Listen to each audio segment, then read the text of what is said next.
Tamil cinema இன்னைக்கு ஒரு மிக முக்கியமான நடிகரை, ஒரு எழுத்தாளரை, ஒரு இலக்கியவாதியை, குறிப்பாக ஒரு முற்போக்கு சிந்தனையாளரை தவற விட்டுருச்சு அப்படின்னே நாம் சொல்லலாம்.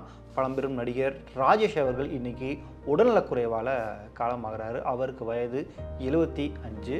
1949ஆம் ஆண்டு டிசம்பர் 20ஆம் தேதி திருவாரூர் பக்கம் இருக்கக்கூடிய மன்னார்குடியில் தான் அவர் பிறகுறாரு.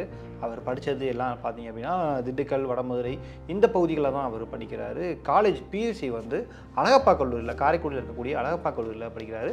அதுக்கு பிறகு பச்சையப்பாஸ் சென்னை நோக்கி வராரு. சினிமாக்காக தான் அவர் சென்னைக்கு வராரு. அப்போ பச்சையப்பாஸ் கல்லூரியில் சேர்ந்து அவர் படிக்கிறாரு. பட் அந்த ஸ்டடீஸை அவர் ஃபுல்லாக கண்டினியூ பண்ணல. சினிமா மீது இருந்த ஆர்வம் காரணமாக எப்படியாவது சினிமாக்குள்ளே வந்துடணும் அப்படின்ட்டு ஆரம்பத்திலேயே ட்ரை பண்ணிட்டு இருக்காரு. இயக்குனர் கே பாலச்சந்தருடைய ஒரு சின்ன அறிமுகம் கிடைக்கிது. அவர் மூலமாக எப்படியாவது உள்ளே போயிடலாம் அப்படின்ட்டு தொடர்ந்து தன்னுடைய கடினமான உழைப்பை கொடுத்துட்டே இருக்காரு. அப்போ தான் அவள் ஒரு தொடர்கதை திரைப்படம் வந்து உருவாக்குறாரு பாலச்சந்தர்.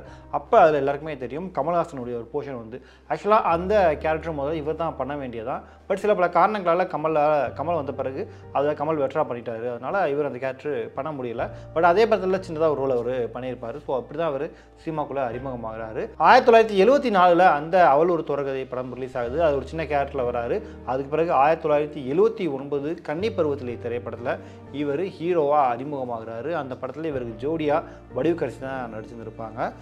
அந்த காலகட்டம் வந்து ரஜினி, கமல் எல்லாருமே பீக்கில் அடுத்தடுத்து முன்னேறி வந்துட்டு இருந்த ஒரு காலகட்டம். அப்போ இவர் நடித்த இந்த கன்னி பருவத்திலே திரைப்படம் ஒரு மிகப்பெரிய வெற்றி அடைஞ்சு தமிழ்நாட்டில் 200 நாட்களை கடந்து ஓடி ஒரு மிகப்பெரிய வெற்றி திரைப்படமாக அமையுது. குறிப்பாக இந்த பிஎன்சி சென்டர்கள் சொல்லுவோம் பார்த்தீங்கன்னா, அந்த மாதிரியான சென்டர்களில் ஒரு வருஷத்தை கடந்து இந்த படம்லாம் ஓடிச்சு அப்படின்ற செய்திகள்லாம் நமக்கு கேட்டிருக்கோம். அந்த அளவுக்கு இந்த படம் வந்து ஒரு ரொம்ப எமோஷனல் அட்டாச்மெண்ட் உள்ள ஒரு திரைப்படம் அப்படின்னு இந்த படத்தை கொண்டாந்தாங்க. இந்த படம் மூலமாக அவருக்கு ஒரு மிகப்பெரிய வெற்றியும் கிடைந்தது. இவருடைய முகமும் தமிழ்நாடு முழுக்க எல்லா வீடுகளுக்குமே போய் சேர்ந்தது அப்படின்னு நாம் சொல்லலாம். அந்த அளவுக்கு ஒரு மிகப்பெரிய வெற்றி படத்தை கொடுத்தாரு. அதுக்கு பிறகு அச்சமில்லை அப்படின்னு கே பாலச்சந்தர் படங்கள், நிறைய படங்கள்லாம் அவர் பண்ணி தான் ஒரு சிறந்த நடிகர் அப்படின்றத நிரூபித்தார். அதுக்கு பிறகு காலம் போக இன்னும் நிறைய படங்களில் அவர் நடிக்கிறத நாம் கவனிச்சிருந்திருப்போம்.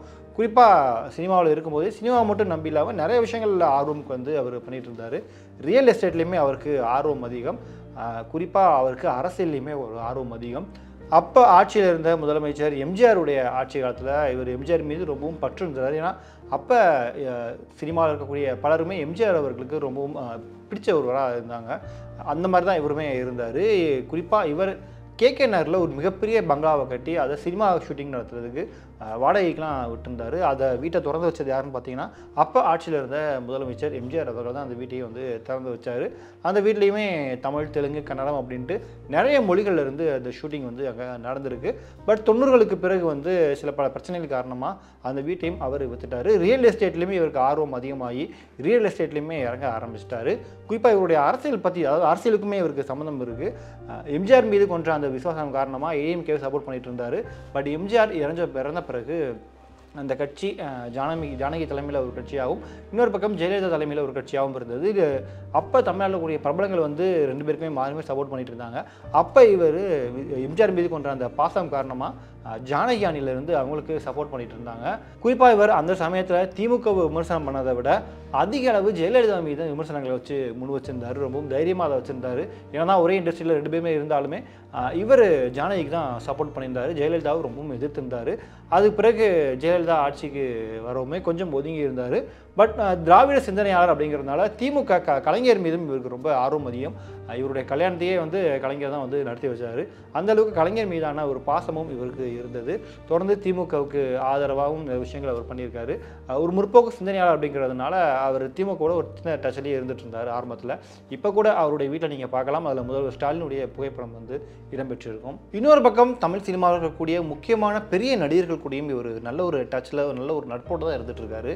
இவர் இந்த சினிமா விட்டுட்டு ரியல் எஸ்டேட் தொழிலுக்கு வரும்போது வந்து கமல்ஹாசன் சொன்ன வார்த்தைகள் என்ன அப்படின்னு பார்த்தீங்கன்னா, ஏன் சினிமாவில் நல்லா நடிச்சிட்டு இருக்கீங்க, ஏன் திடீர்னு போகிறீங்க, தமிழ் சினிமா ஒரு மிகப்பெரிய கலைஞனை மிஸ் பண்ணுமே அப்படின்லாம் சொல்லியிருந்திருக்கு. அது மட்டும் இல்லாமல் நீங்கள் வந்து வெறுமனா ஒரு டைரக்டராகவும் நடிகராகவும் இருக்கக்கூடாது, ஒரு பணக்காரராக தான் நீங்கள் இறக்கணும் அப்படின்ற மாதிரியும் கமல் அவர்கள் சொன்னதாக செய்திகள் இருக்குது.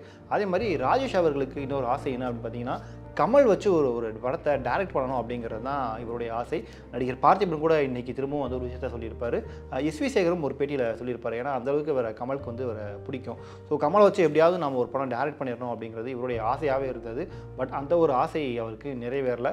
ஆனால் கமல் அவர்கள் சொன்ன அந்த ஒரு ஆசை நிறைவேறிடுச்சு. அதாவது நீ சாதாரணமாக ஒரு ஆறாக இறக்கிறத விட ஒரு பணக்காரராக இறக்கணும் அப்படிங்கிறது. ஸோ அந்த ஒரு ஆசை நிறைவேறிச்சு அப்படின்னே நாம் சொல்லலாம். இன்னொன்று இவருக்கு, அதாவது ராஜேஷ் வந்து எப்படி ரியல் எஸ்டேட் இந்த மாதிரி எல்லாத்துலேயுமே இதாக இருந்தாரோ அதே மாதிரி ஜோதிடம் மீதும் அவருக்கு கொஞ்சம் ஆர்வம் அதிகம். கொரோனா காலத்தில் அவருக்கு வந்து நிறைய படிப்பினைகள் கிடச்சிது அப்படின்னு சொல்லலாம். கொரோனா காலத்தில் நிறைய யூடியூப் சேனல்கள் ஆரம்பமாச்சு. அந்த மாதிரி அப்போ தான் கற்றுக்கிட்ட, தான் அனுபவிக்கிற நிறைய விஷயங்களை வந்து மக்கள்கிட்ட ஷேர் பண்ணிக்கணும் அப்படின்ட்டு அவரும் யூடியூப்பில் நிறைய வீடியோக்களை பதிவேற்றம் செஞ்சார். குறிப்பாக ஜோதிடம் சம்மந்தமாக, உடல்நலம் சம்மந்தமாக நிறைய விஷயங்களை அவர் ஷேர் பண்ணிகிட்டே இருந்திருக்காரு. இப்போ வரை அது தொடர்ந்துட்டு தான் இருக்குது. அவருடைய ஹெல்த் டிப்ஸை ஃபாலோ பண்ணுறதுக்குன்னு ஒரு மிகப்பெரிய ரசிகர் கூட்டாளமே இருக்காங்க. குறிப்பாக இப்போவும் அவருக்கு 75 வயதுன்னு சொன்னால் யாரும் நம்ப முடியாது. அந்த அளவுக்கு தன்னுடைய உடலை அப்படி கட்டுக்கோப்பாக அவர் வச்சிட்ருக்காரு. அதே மாதிரி அவருடைய மரணத்துக்கு பிறகு அவருடைய கல்லறை எப்படி இருக்கணும் அப்படிங்கிறத அவரே ரெடி பண்ணி வச்சுருக்காரு. இதை யாராலையுமே நம்ப முடியுதா? சத்தியமாக நம்ப முடியாது. ஆனால் அவருக்கு இந்த ஒரு எண்ணம் இருந்திருக்கு. அது ஆரம்பத்திலே பண்ணி வச்சுருந்துருக்காரு. அதுக்கு காரணம் யார் அப்படின்னு பார்த்தீங்கன்னா கார்ல் மார்க்ஸ் தான். கார்ல் மார்க்ஸுடைய கலரையை பார்த்துட்டு ஓகே இதே மாதிரியான கலரை எனக்கும் வேணும் அப்படின்ட்டு அவர் அதுக்கான வேலையை ஆரம்பிச்சிருக்காரு. 40வது வயதிலேயே அவர் தனக்கான கல்லறையை வந்து ரெடி பண்ணியிருக்காரு. சின்ன பழமொழி ஒன்று இருக்குது, எவன் ஒருவன் தனக்கான கல்லறையை தானே செய்கிறானோ அவன் 100 வயது வரை உயிருடன் வாழ்வான் அப்படின்ட்டு. பட் நான் அதுக்காகலாம் நான் பண்ணலை. எனக்கு இப்படி இருக்கணும் ஒரு ஆசை இருக்குது. பட் என்னுடைய மகன் மகள்களுக்கு அந்த மாதிரியான எண்ணம் அப்போ இருக்குமா, அவங்களுக்கு இந்த மாதிரிலாம் பண்ணணும்னு ஷேர் பண்ணிக்க முடியுமா, அவங்களுக்கு 1008 வேலை இருக்கும், அதனால் நானே பண்ணிக்கிறேன் அப்படின்ட்டு ஸ்டார்டிங்கில் ஒரு மார்பளவு வரைக்கும் ரெடி பண்ணியிருந்திருக்காரு. அதுக்கு பிறகு மலை இதெல்லாம் வந்து கொஞ்சம் செஞ்சு போகும். கிரானைட் கற்களை வச்சு இப்போ ஃபுல்லாக அந்த ஒரு கல்லறையை அவரே ரெடி பண்ணிட்டாராம். இதெல்லாம் கேட்குறதுக்கு ரொம்ப இன்ஸ்பைரிங்காக இருக்கும். அவருடைய மனைவி வந்து ஆரம்பத்திலே தவறிட்டாங்க. 2012 அவங்க தவறினாங்க. தீபக் திவ்யா அப்படின்ட்டு ஒரு மகனும் ஒரு மகளும் அவங்களுக்கு இருக்காங்க.